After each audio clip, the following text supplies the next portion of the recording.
اپنے لہو سے روشن کر دیں گلیاں اس ویرانے کی، اپنے لہو سے روشن کر دیں گلیاں اس ویرانے کی، گرچہ تنگ بہت تھی راہیں شہر وفا کو جانے کی، ایک جان تھی سو وہ بھی دے دی پھر بھی رہے شرمندہ سے، دل والے خود ہی لکھ لیں گے کہانی اس افسانے کی۔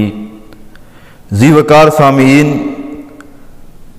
سیدنا عبد الرحمن بن عوف رضی اللہ تعالی عنہ ایک جلیل القدر صحابی ہیں۔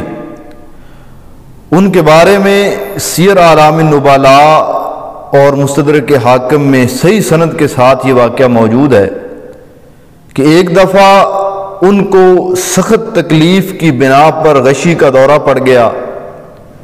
گھر والوں نے سمجھا کہ انتقال کر گئے ہیں۔ تھوڑی دیر کے بعد ہوش آیا تو انہوں نے اللہ اکبر کہا۔ گھر والوں نے بھی تعجب سے اللہ اکبر کہا۔ سیدنا عبد الرحمن بن عوف رضی اللہ عنہ نے پوچھا، کیا مجھے غشی کا دورہ پڑا تھا؟ جی، آپ کو غشی کا دورہ پڑا تھا۔ سیدنا عبد الرحمن بن عوف رضی اللہ عنہ فرمانے لگے کہ غشی کے دورے کے دوران ایسا ہوا کہ دو آدمی میرے پاس آئے اور کہنے لگے ہمارے ساتھ چلو، اللہ سے تمہارے بارے میں فیصلہ لینا چاہتے ہیں۔ وہ دونوں آدمی مجھے لے کر جا رہے ہیں، راستے میں ایک شخص ملا، وہ پوچھنے لگا اسے کہاں لے کے جا رہے ہو؟ انہوں نے کہا اسے اللہ کے پاس لے کے جا رہے ہیں تاکہ اس کے بارے میں اللہ تعالیٰ سے فیصلہ لیں۔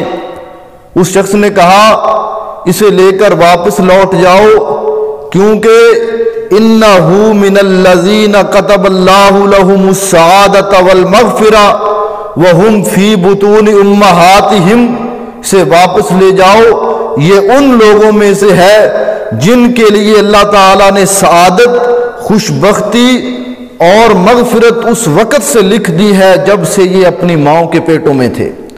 اس واقعے سے جہاں سیدنا عبد الرحمن بن عوف رضی اللہ عنہ کی فضیلت ثابت ہوتی ہے، وہاں صحابہ کرام رضی اللہ عنہ کی عظمت شان بھی ثابت ہوتی ہے۔